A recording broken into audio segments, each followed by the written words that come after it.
Some of you might be wondering why I'm suddenly making a video about Zenless Zone Zero. Well, first, I'm a man of many tastes, and I enjoy a lot of things. And it just so happens that one of these is Zenless Zone Zero. Second, I actually made a video about this game when it first came out, but it's really outdated now. So I've really felt the itch to give an updated response ever since the marketing team rolled out the developer face-to-face video. The information here was really valuable, and it reflected very strongly in 1.2. In fact, this video was originally going to be just me gushing about the game. But whenever the TV system comes up, it just puts a chokehold on any sort of discussion that anyone is willing to have about the game. Of course, part of this is my fault. I'm not deep into the Holy Wars community, and that's by choice. So only the loudest people talking about the Zenless comes my way. And on that note, I want to stress this right now. I hold fast to the principle that the loud minority is not the majority. People who are enjoying something usually enjoy it in silence or just don't feel the need to sing its praises unless prompted to do so. But the ones who have a problem will be far more tempted to tell someone about it. It's along the same line as why people dread customer support jobs, because they never get a call where someone is happy. Speaking of being happy, if you're enjoying the video so far, be sure to give it a like and subscribe to the channel, as that will let me know you all want more content like this. So since I am a bit of an outsider, I took some time to look on their Twitter and Reddit just to get a general vibe of what they're doing. So here's what I found.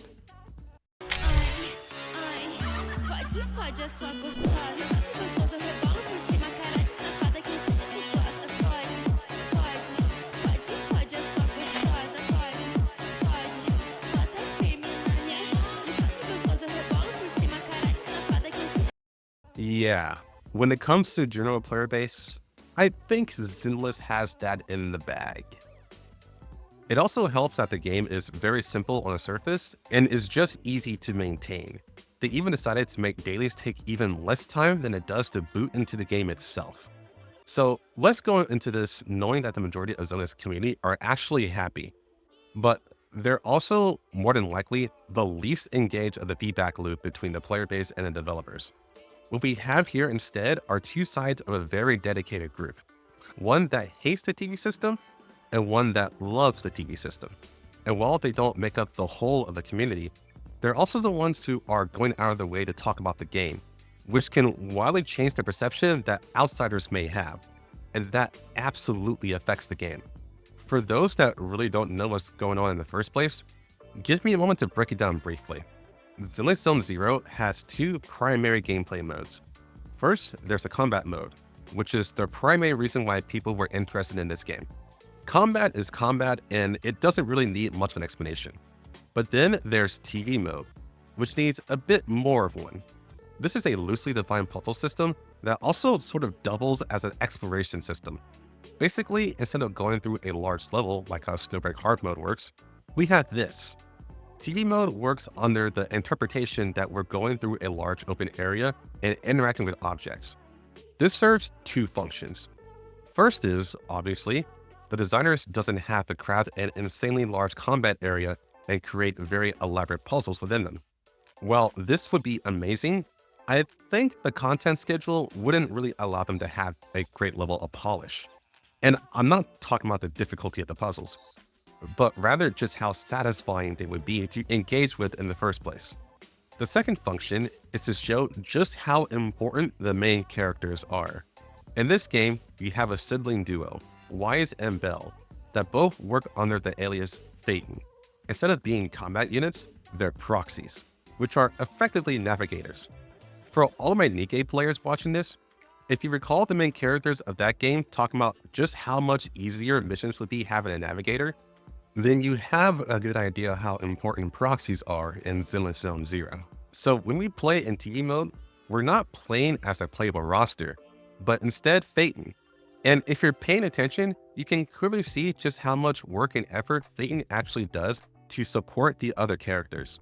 So much so that you know for a fact that the agents would be completely screwed without them.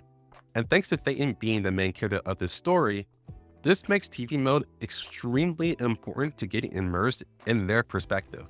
So the problem here is that TV mode has been getting a lot of criticism ever since beta.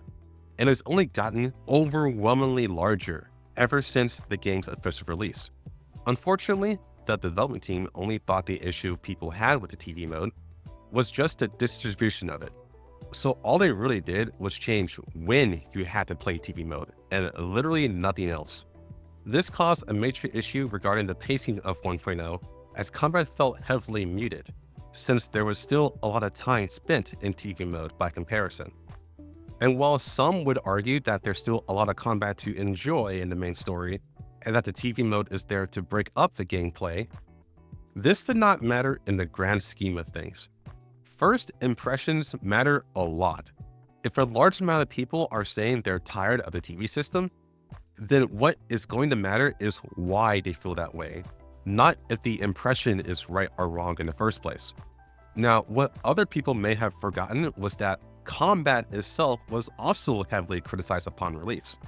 This is primarily because, though the act of beating up enemies was fun, the interaction with those enemies were terrible, as even the toughest enemies in 1.0 could be tackled blindfolded and just spamming attack and dodge. So while the game as a whole had a very powerful foundation, it was clear to the developers that the execution of their content needed a lot of work. And this led to the game's producer, Jinnu Lee, to providing a written letter of apology on a broadcasted live stream stating that they will do better. And at this point, I feel it's worth saying that even though this game is produced by Hoyoverse, the developing team itself is completely new, mixed with veteran talent and newly hired talent.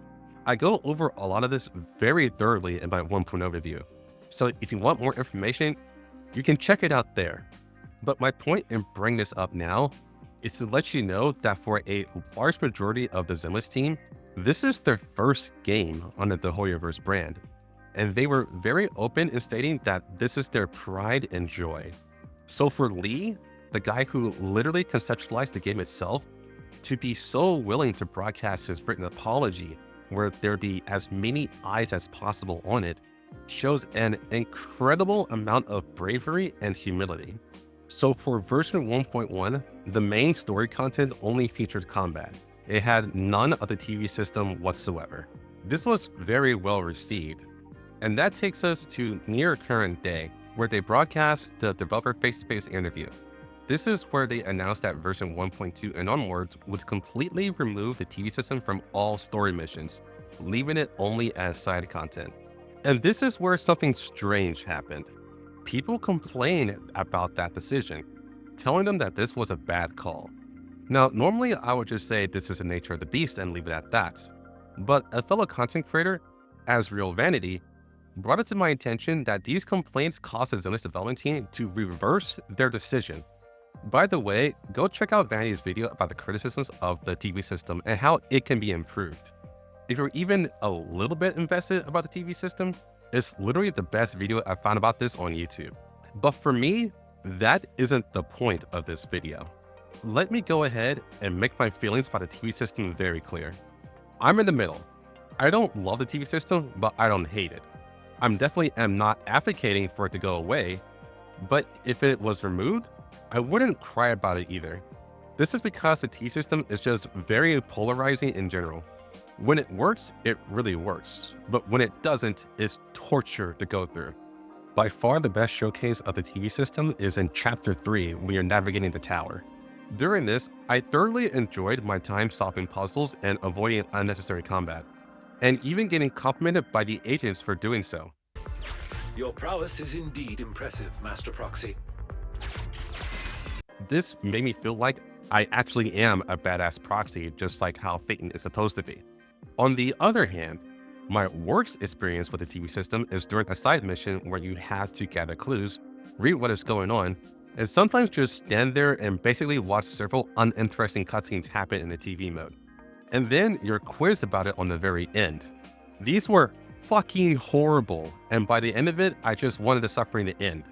So yeah, I know when you have a neutral stance, you just tend to piss off both sides. But this also allows me to dig at the heart of the matter.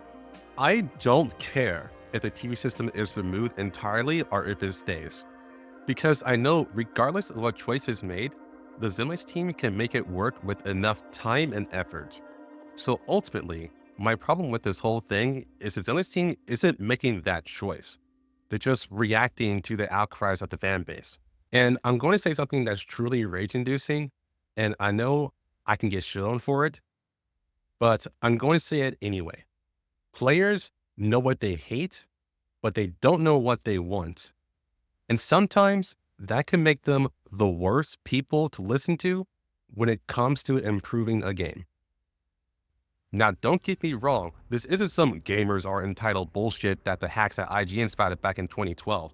This is just the reality that the average gamer are not game developers. And they're ultimately just giving developers feedback on what they like and don't like.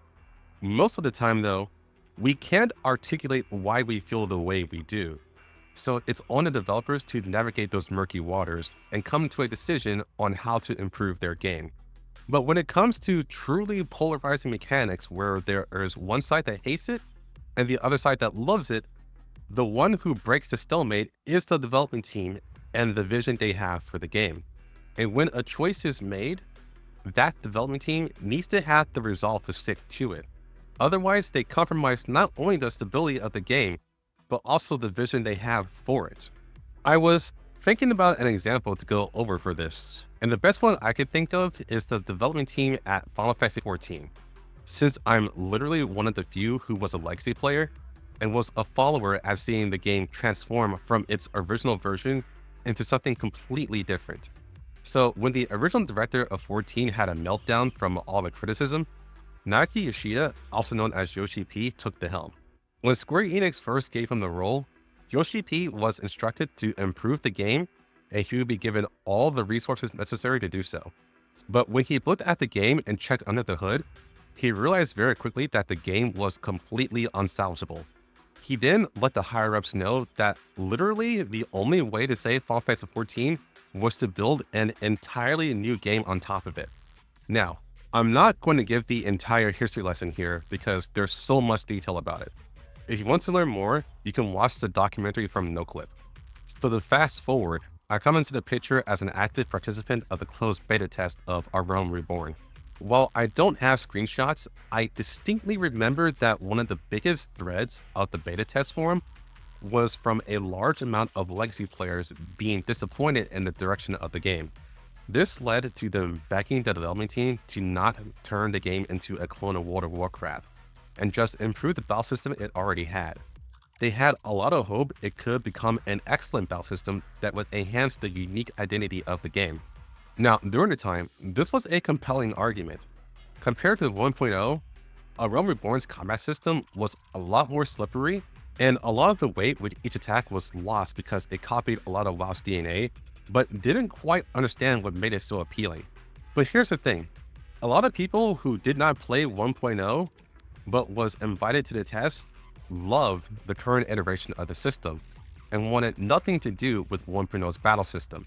So how did the development team respond to this? Well, they stuck to their guns. Instead of changing direction just because their most loyal players did not want a WoW clone, they instead took the time to build and develop what they were already going for, and grew it into something that even the legacy players would love. Now, from my perspective, I actually totally agreed with the legacy players that the original version of Realm Reborn's combat system was pretty much a poor man's World of Warcraft. But nowadays, the battle system has stood the test of time and has turned into something unique. And from what I heard from veterans of WoW, Final Fantasy XIV can be as intricate and enthralling as WoW itself, if not more at times. So my history with 14 lets me know that even if you dislike a decision made by the development team, it's good to take the time to consider what the bright side of that decision can be. Now, this isn't to say we should just accept what a developer does. Just that there is nuance to every decision, and a little bit of trust in the developer's ability to make a fun game can go a long way.